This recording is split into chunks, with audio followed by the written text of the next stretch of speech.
नाम क्या है इसका? बाल ठाकरे। सुना है बम्बई में बहुत चलती है इसकी। इसकी? क्या बात कर रहा है? अरे गाड़ी सुबह कर। हाँ चल।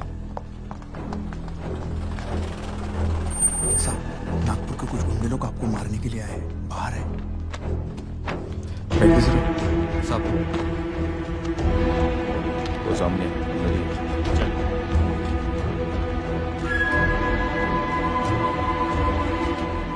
मैं नायडू। बाल ठाकरे तुम ही हो? हाँ तो बात करनी। कर तो रहा है। या नहीं, बाहर। बाहर का तेरी बारात है। तेरी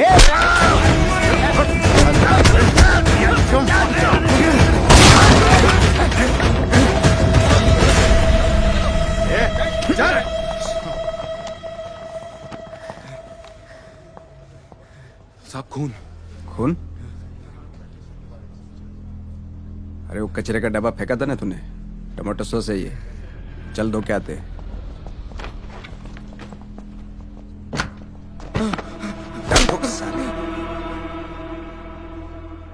शर्म आती है मुझे मेरे सैनिक ऐसे डरने वाले नहीं, लड़ने वाले चाहिए। लेकिन साहब आप पर है हमला। समझ नहीं आता मुझे साले लोग खाएंगे यहाँ कर, रहेंगे यहाँ पे, और गुणगान चीन और रशिया के। इन लाल बंदर की जात को यहाँ से मिटाना पड़ेगा। साहब पहला विधायक चुन के है। बधाई हो बधाई। आओ क्या? अरे या दादा कौन क्या या? बोलो दादा। मैंने सुना है कि सोंगाड़िया बहुत जोर शोर से चल रहा है। अरे बोलो, सब अपने ही आदमी है। साहब सोंगाडिया कोहिनूर में एकदम हाउसफुल जा रहा था मतलब? मैंने थिएटर वालों को बोला फिल्म और कुछ हफ्ते चलने दो, तो उन्होंने कहा कि हम थिएटर नहीं देंगे, उनको मराठी फिल्म यहाँ नहीं लगानी। क्यों? उन्हें हिंदी फिल्म लगानी है। तेरे मेरे सपने। मैं मंत्री लोग सभी लोगों के पास गया, लेकिन किसी की मदद नहीं मिली। हिंदी फिल्म की हीरोइन है ना, जब कपड़े उतारती है तो सब आगे आगे जाते हैं। हाँ, लेकिन मराठी फिल्म उतार दी, हाँ, तो कोई भी आगे नहीं आया। हाँ, हमारी मराठी फिल्म उतार दी उन्होंने। महाराष्ट्र में मराठी फिल्म नहीं तो क्या मद्रासी फिल्म लगेगी? अब आप भी कुछ करो बाला साहब।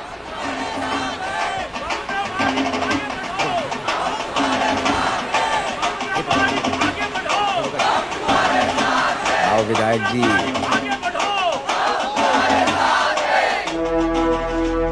साहेब आशीर्वाद असू द्या।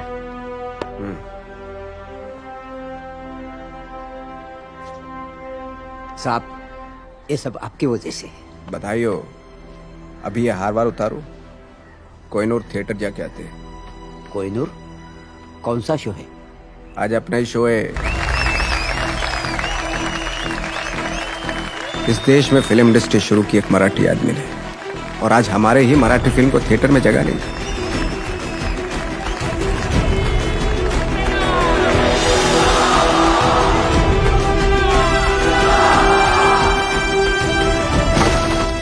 घर मेरा, बिस्तर मेरा और सपने तेरे। अभी ये सब यहां नहीं चलेगा।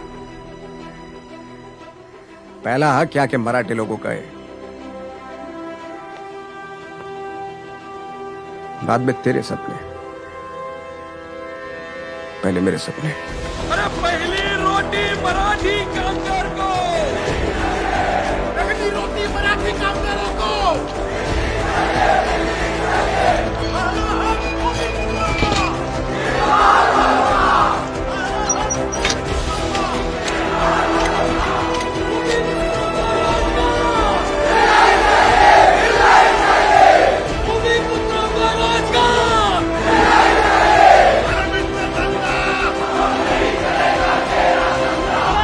बबन,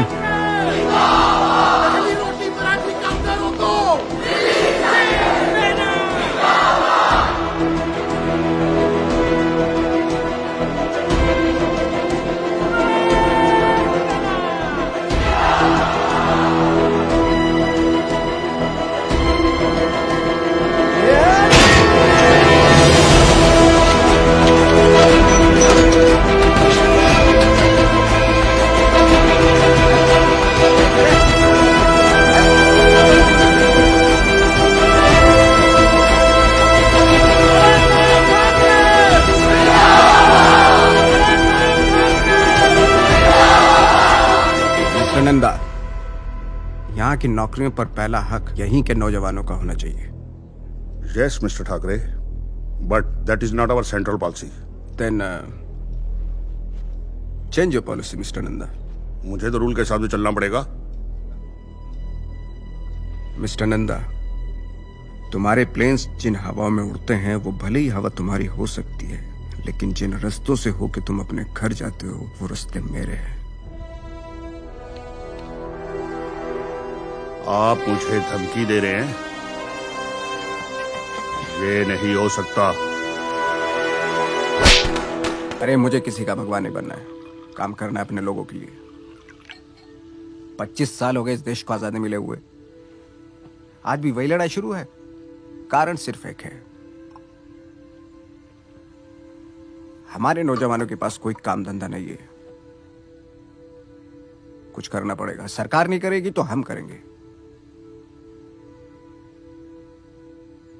रास्तों पे अड्डे लगाने से अच्छा वहीं पे दुकानें खोलो, और कुछ नहीं तो वड़ा पाव के ठेले शुरू करो। यही वड़ा पाव अपने लड़कों का पेट भरेगा और साथ ही यहाँ के गरीब मजदूरों का भी पेट भरेगा, मुंबई की पहचान बनेगा।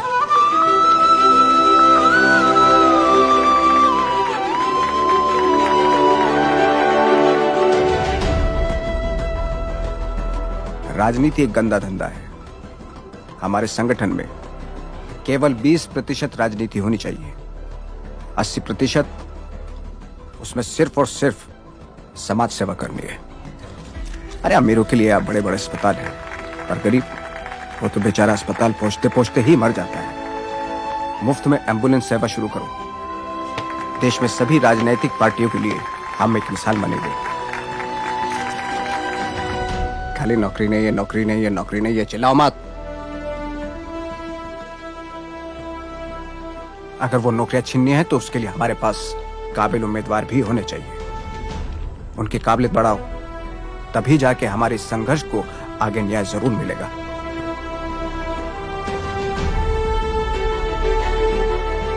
अपने लड़कों को कॉम्पिटिटिव एग्जाम्स के लिए तैयार करो और उन्हें टेक्निकल एजुकेशन दो। अगर कंपनियां चलती रही तो ही मालिक जिएगा, और मालिक जिएगा तो कामगार जिएगा, कामगार जिंदा रहा तो देश चलेगा। हड़ताल करने से कामगार और उनके परिवार सड़क पे आ जाएंगे।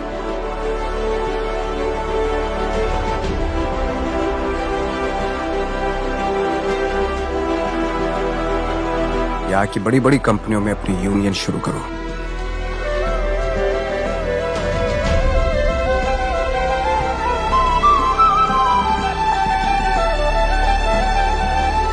अरे बाकी पार्टियों ने हमारे नौजवानों को सड़क पे लाके फेंक दिया है, बर्बाद कर दी है उनकी जिंदगी, लेकिन हमारी पार्टी उन लड़कों को सड़क से उठाकर एक नई जिंदगी देगी।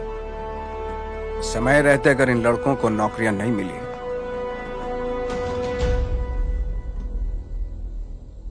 तो देश में एक दिन अराजकता फैलना तय है। आज आप सही वक्त पे आ गए, नहीं तो कमेटी की मीटिंग शुरू हो जाती। और मैडम ने आपके लिए पूरे 5 मिनट रखे हैं। बाला साहब, रजनी पटेल। हेलो मिस्टर देसाई, 30 सीटें, 1.5 घंटा और लगेगा। मिस्टर ठाकरे, मैडम ने बुलाया आपको।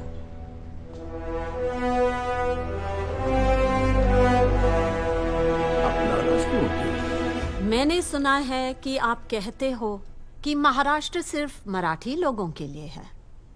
मैं देश की एकता और अखंडता में विश्वास करता हूँ। तो लोगों के मन में आपके लिए इतना डर क्यों है?